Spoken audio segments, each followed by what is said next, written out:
Hello viewers, I welcome you all to this new video. आज हम discuss करने वाले हैं 2024 में JKSSB ने ग्रेजुएट लेवल पोस्ट्स के लिए एग्ज़ाम कंडक्ट किया था, उसे हम आज की क्लास में डिस्कस करने वाले हैं। सारे क्वेश्चन तो हम इस वीडियो में डिस्कस नहीं कर पाएंगे, वीडियो बहुत लंबी हो जाएगी। पार्ट वाइज हम क्वेश्चन को डिस्कस करेंगे। तो आज की क्लास में सिर्फ हम 5 क्वेश्चन डिस्कस करेंगे। आइए बिना किसी देरी के अपनी वीडियो जो है वो स्टार्ट करते हैं। एक चीज़ मैं आपको बताना चाहता हूँ कि JKSSB ने इस एग्ज़ाम में बेहतरीन लेवल को टच किया गया था, बेहतरीन लेवल को टच किया था। बहुत ही अच्छे लेवल के क्वेश्चन एग्जाम में देखे गए थे। ऑलमोस्ट हर सेक्शन से उन्होंने 2 से 3 क्वेश्चन डाले थे। तो आइए जब हम डिस्कस करेंगे क्वेश्चन, आपको लेवल क्वेश्चन का पता लग जाएगा।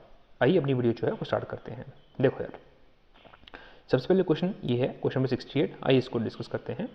7 साल पहले मीरा की एज और हिना की एज। अच्छा, एज वाला क्वेश्चन है तो यार हम लेट कर लेंगे। सबसे पहले मीरा की एज हम लेट कर लेंगे कितनी, प्रेजेंट की m, और हिना एक और करेक्टर है हमारे क्वेश्चन में, हिना की एज हम लेट कर लेंगे इस क्वेश्चन में h। ठीक है। वीडियो स्टार्ट करने से पहले एक और चीज़ मैं आपको बता दूं कि हर क्वेश्चन में छिपा हुआ कॉन्सेप्ट जो है उसे भी मैं डिस्कस करूंगा और ब्रीफ में आपको समझने की कोशिश करूंगा। समझ आया वेल एंड गुड, नहीं समझ आया तो जो पूरी चैप्टर की वीडियोस हैं पहले उनको गो थ्रू करिए, फिर इन क्वेश्चंस के ऊपर आइएगा। ओके, आइए तो पेन का थोड़ा सा साइज छोटा कर देते हैं। ठीक है, ठीक है। हाँ, हिना की एज अभी की m, हिना की एज अभी की h, मीरा की एज अभी की m। 7 साल पहले मीरा की एज, 7 साल पहले मीरा की एज क्या रही होगी यार, m-7। ठीक है।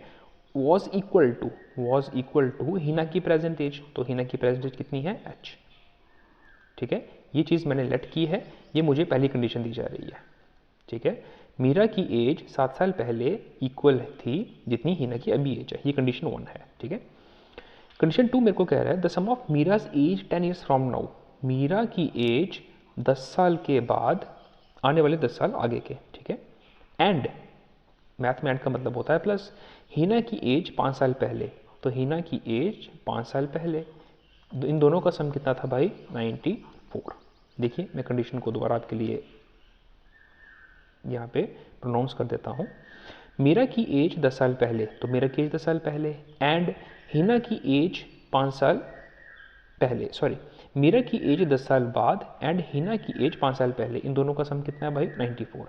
ये मुझे कंडीशन जो है ये दी जा रही है। इन दोनों कंडीशन की हेल्प से मैं अपनी वैल्यूज जो है वो निकालना स्टार्ट करता हूँ। ठीक है। इसी कंडीशन को मैं आपको करता हूँ m प्लस 10 प्लस h की वैल्यू मैं यहाँ से पुट कर लूँगा, कितना आएगा, m-7। क्यों, because h is equal to m-7, -5 is equal to 94। इसे हम सॉल्व करेंगे। m प्लस m कितना हो गया, 2m, प्लस 10 ये बनेगा -12, तो प्लस का 10 माइनस का 12 कितना बनेगा, माइनस का 2 is equal to 94। I hope कि आपको सिंप्लीफिकेशन आती होगी। 2m is equal to minus को 2 वहाँ जाके किसका बन जाएगा, प्लस का 2। ओके, तो ये बन जाएगा 96। तो m की वैल्यू कितनी आएगी, 96 अपॉन में 2, तो 96 को अपॉन 2 जब करेंगे 2 4 ज़ा 8, 2 8 का 16। तो मेरे की एज कितनी आ रही है भाई, 48 ईयर्स। क्वेश्चन मेरे को कह रहा है, यहाँ मैं कलर चेंज कर देता हूँ। क्वेश्चन मेरे को कह रहा है व्हाट वाज रीनाज एज 12 साल ago if Reena is 6 years younger to Hina. देखो यार, मेरा की एज अगर 48 है तो मुझे बताओ m अगर मैं यहाँ 48 पुट करूँगा तो h कितना आ जाएगा, हिना की एज कितनी आ जाएगी, 48 माइनस 7, तो 48 माइनस 7 कितना आ जाएगा, 41। ये मेरी है प्रेजेंट एज ऑफ हिना, ये है प्रेजेंट एज ऑफ मीरा, और ये है प्रेजेंट एज ऑफ हिना। ठीक है। इस m की वैल्यू को मैंने यहाँ पुट किया, मेरे पास h की वैल्यू हो गई। अब कह रहे हैं रीना की एज 12 साल पहले क्या होगी अगर रीना 6 साल छोटी है हिना से। तो अगर रीना 6 साल छोटी है हिना से तो मुझे बताओ रीना की प्रेजेंट एज कितनी होगी, 41। 6 साल छोटी है, 41 माइनस 6 कर दो कितना आएगा, 35। ये रीना की है प्रेजेंट एज। ओके, अब कह रहे हैं कि उसकी 12 साल पहले कितनी एज होगी, तो 35 में से 12 कर दो भाई, 5 में से 2 गए 3, 3 में से 1 गए 2, तो आंसर कितना आएगा, 23। बेहतरीन क्वेश्चन, सिर्फ घुमाया जा रहा है। इस क्वेश्चन का कोई शॉर्टकट नहीं है, ऑप्शन टेक्निक है, बट मैं ऑप्शन टेक्निक इसलिए डिस्कस नहीं करूंगा कि मैं ये मान के चल रहा हूँ कि बहुत सारे बच्चे भी बिगिनिंग स्टेज में हैं या इंटरमीडिएट स्टेज में हैं, तो मैं ऑप्शन टेक्निक से अगर आपको बताऊंगा तो बच्चे कंफ्यूज हो सकते हैं। हाँ, जहाँ पे ऑप्शन टेक्निक सिंपल होगी वहाँ मैं आपके साथ डिस्कस करूँगा। तो फिलहाल इस क्वेश्चन की अगर मैं बात करूँ तो हमारा आंसर कितना निकल के आ रहा है, 23। आइए नेक्स्ट क्वेश्चन को देखते हैं। ये क्वेश्चन ये क्वेश्चन भी सिंपल क्वेश्चन है, सिंप्लीफिकेशन क्वेश्चन है। The sum of age of 5 children born at the interval of 33 years each is 50 years. What is the age of the youngest child? कह रहा है यार हर तीसरे साल एक बच्चा बॉर्न हो रहा है, तो बताइए सबसे छोटे बच्चे की एज क्या होगी। अगर मैं पांचों के पांचों बच्चों जो सीरीज में बॉर्न हो रहे हैं हर 3 साल के बाद, उनकी एजेस को जोड़ के 50 आ रहा है। इंटरेस्टिंग क्वेश्चन है, ठीक है। इस क्वेश्चन को हम ऑप्शन टेक्निक से कर सकते हैं, क्योंकि अगर मैं लिखने बैठा तो क्वेश्चन लंबा खींच जाएगा, इसको ऑप्शन से कर सकते हैं। हम सबसे पहला छोटा ऑप्शन उठाते हैं। हम मान लेते हैं कि जो सबसे छोटा बच्चा है उसकी एज कितनी है, 4। अगर सबसे छोटे बच्चे की एज 4 है, हर 3 साल का बच्चा बॉर्न हो रहा है, तो जो 4 साल का बच्चा है, अगला बच्चा कब बॉर्न होगा, जब ये 7 साल का होगा। 4 और 3 7। अगला बच्चा कब बॉर्न होगा, 7 8 9 10। अगला बच्चा कब बॉर्न होगा, 10 11 12 13। अगला बच्चा कब बॉर्न होगा, 13 14 15 और 16। एक बार इनको सम करके देख लेते हैं सबको, करो। 6 और 4 10, 10 और 7 17, 17 और 3 20, 20 का लगा 0, 2 कैरी, 2 3 4 5 यानी कि 50। क्या इन सब की एजेस को जोड़ के मेरा आंसर 50 आ रहा है। और देखो यार मेरे को जो दिया गया था वो ये तो मुझे दिया गया था, सब बच्चों की एजेस को जोड़ के सम कितना आ रहा है, 50। ठीक है, दैट मीन्स हो ना हो छोटे बच्चे की जो एज है वो यही है, 4 साल। मैंने सबसे छोटा ऑप्शन इसलिए पिक किया था क्योंकि छोटे ऑप्शन से पिक करने पे जो हमारा आंसर आता है हमें पता चल जाता है कि हमें उसके पीछे जाना है या आगे जाना है। बट ये पहला ऑप्शन उठाने पे हमारा आंसर फिट बैठ गया। ठीक है, इसको हमने लेट किया था कि सबसे छोटे बच्चे की एज 4 है। फिर हम हर 3 साल के बाद बच्चे बॉर्न होते गए, उनकी एजेस लेते गए, सबको जोड़ने पे कितना आया, 50। दैट मीन्स मेरी कंडीशन सही बैठ रही है, सबसे छोटे बच्चे की एज 4 साल है। इस क्वेश्चन का आंसर है 4 ईयर्स। ऑप्शन से हमारा आंसर निकल गया। अगर आपको इसकी बेसिक अप्रोच भी चाहिए होगी तो मुझे कमेंट बॉक्स में बताइएगा, मैं इसकी बेसिक अप्रोच भी आपको सेंड कर दूंगा। Next question, in a factory. Next question आपके सामने ये है भाई, in a factory the average salary of all the employees is 5600 and the average salary of 24। ठीक है, देखो यार देखने को आपको लग रहा होगा यार ये एवरेज का क्वेश्चन है, अनडाउटेडली ये एवरेज का ही क्वेश्चन है। बट यार ऐसे क्वेश्चंस को अगर आप एलिगेशन से करेंगे ना, एलिगेशन, तो आपका क्वेश्चन सिंपल निकलता है। अगर आप एलिगेशन की अप्रोच नहीं लगाएंगे तो भाई आपका क्वेश्चन बहुत लंबा खींच सकता है। ओके, देखो मैं आपको समझाता हूँ एलिगेशन से होता क्या है। मुझे बताओ यार, देखो मैं आपको समझाने की कोशिश करता हूँ। एलिगेशन चैप्टर मैंने अभी अपनी किसी भी वीडियो में डिस्कस नहीं किया है। एलिगेशन के लिए मैं एक पूरी सीरीज़ लेके आऊँगा आपके लिए, तब आप वहाँ पे आपको डिटेल में समझ आ जाएगी। फिलहाल सिर्फ अप्रोच को समझने की कोशिश करिएगा। एक चैप्टर है हमारे मैथ्स में, आप कोई बुक उठा लीजिएगा, mixtures and allegation. Mixtures and allegation, तो एलिगेशन का एक कॉन्सेप्ट बड़ा ज़बरदस्त कॉन्सेप्ट होता है भाई हमारे मैथ्स में। ओके, अगर आपको समझ आ गई वेल एंड गुड, नहीं समझ आई स्किप। ठीक है, थोड़ा सा दिमाग लगेगा। In a factory the average salary of all employees, देखो यार एवरेज का फॉर्मूला क्या होता है, इसे अपने माइंड में रख लीजिएगा, सम अपॉन में नंबर। इसे मैं साइड पर लेता हूँ। ठीक है, बात किस किस की हो रही है, सुपरवाइजर और लेबरर। बात हो रही है एक तरफ सुपरवाइजर्स की, एक तरफ लेबरर्स की।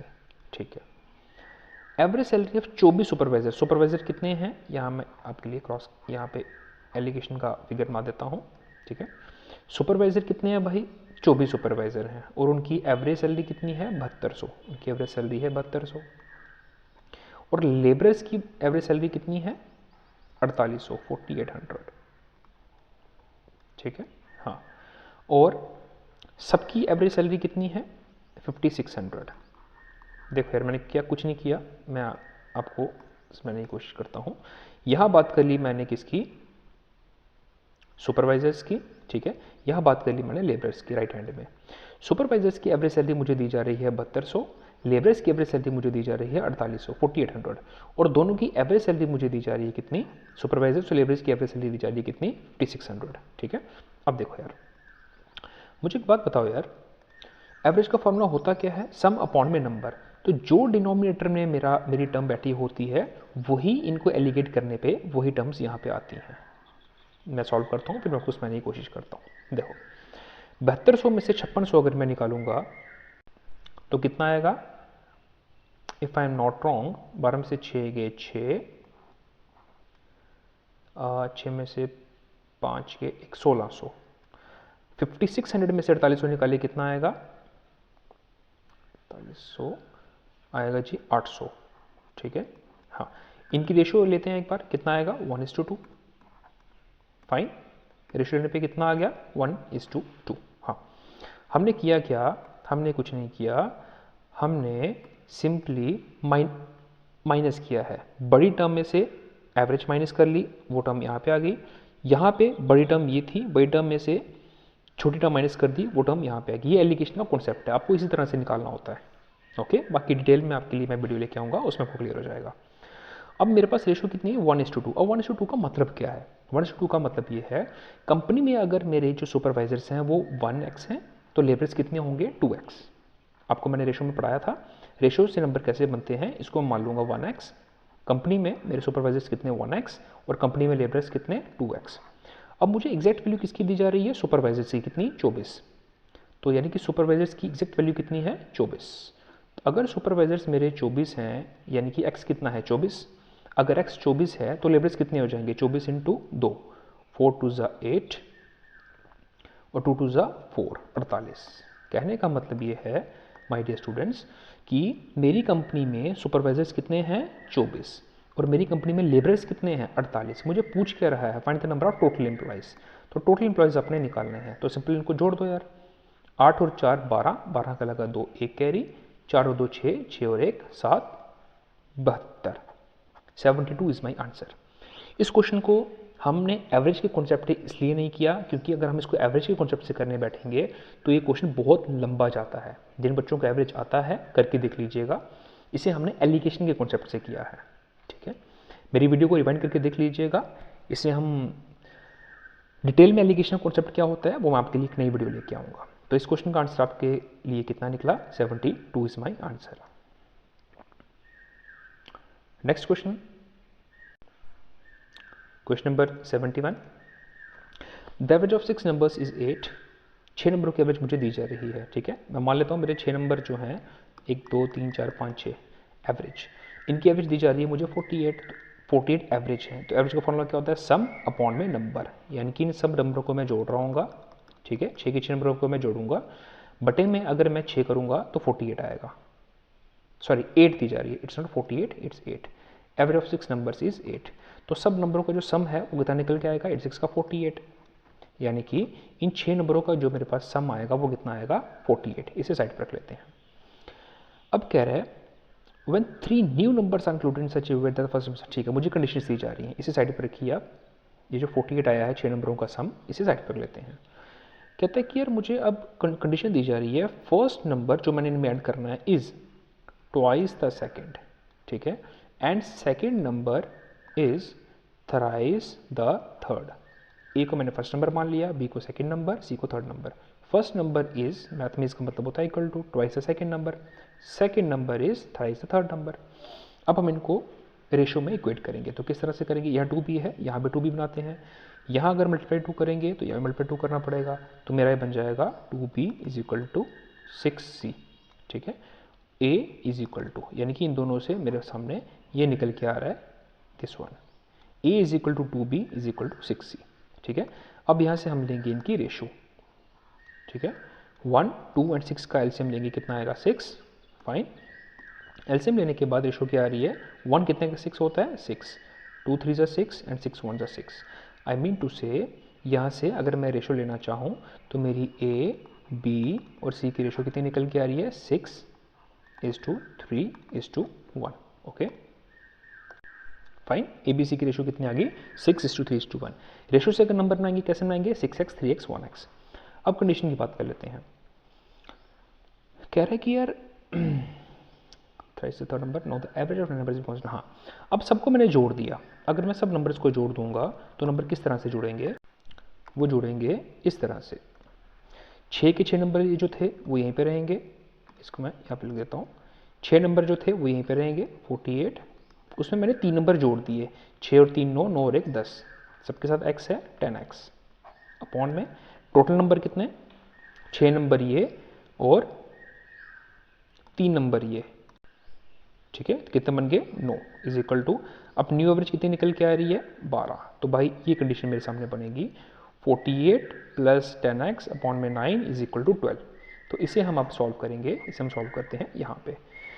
तो 12 आया 108, तो ये बन जाएगा 48 plus 10x is equal to 12 आया 108, यहाँ से 10x है इज इक्वल टू 108, तो 10x कितना निकल के आएगा 108 माइनस 48, 8 में से 8 गए 0, 10 में से 4 गए 6, तो x कितना आ गया 60 बटे में 10, x आ गया मेरे सामने भाई 6। मुझे पूछ क्या रहा है, what is the difference between the first and the third number. देखो यार, फर्स्ट नंबर ये है, थर्ड नंबर ये है, तो इनमें माइनस करिए, 6x माइनस 1x कितना आएगा 5x, कितना आएगा 5x।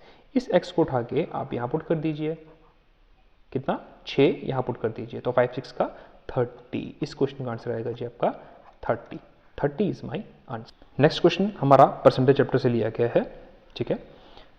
सैलरी की बात हो रही है, तो मुझे बंदे की सैलरी नहीं पता, मैं ऐड कर लूँगा बंदे की सैलरी है 100x। कह रहा है 20% उसने किस पे लगाया, फूड पे, तो अगर 20% वो फूड पे लगा रहा है तो कितना लगा रहा है 20x, बिकॉज 100 का 20% होता है 20। बचा कितना, बचा जी मेरे पास 80x।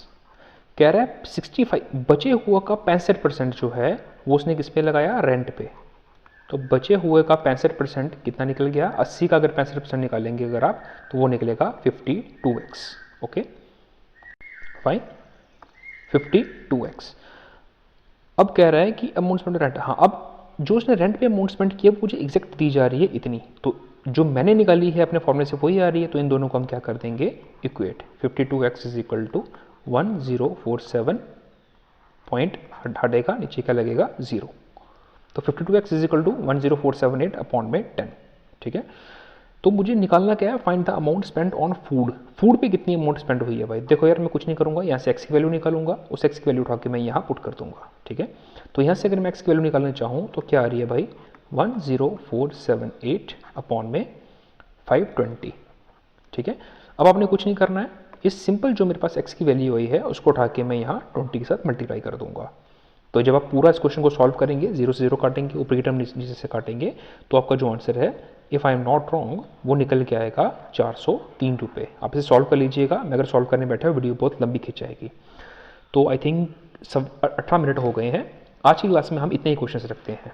मैं अपनी मोस्टली जो वीडियोज़ हैं 15 से 20 मिनट की रखता हूँ, ताकि ज़्यादा वीडियो हमारी लंबी ना खींचे। तो बाकी की जो रेस्ट ऑफ द क्वेश्चन हैं वो नेक्स्ट वीडियो में डिस्कस करेंगे। आज के लिए इतना ही। जय हिंद, जय भारत।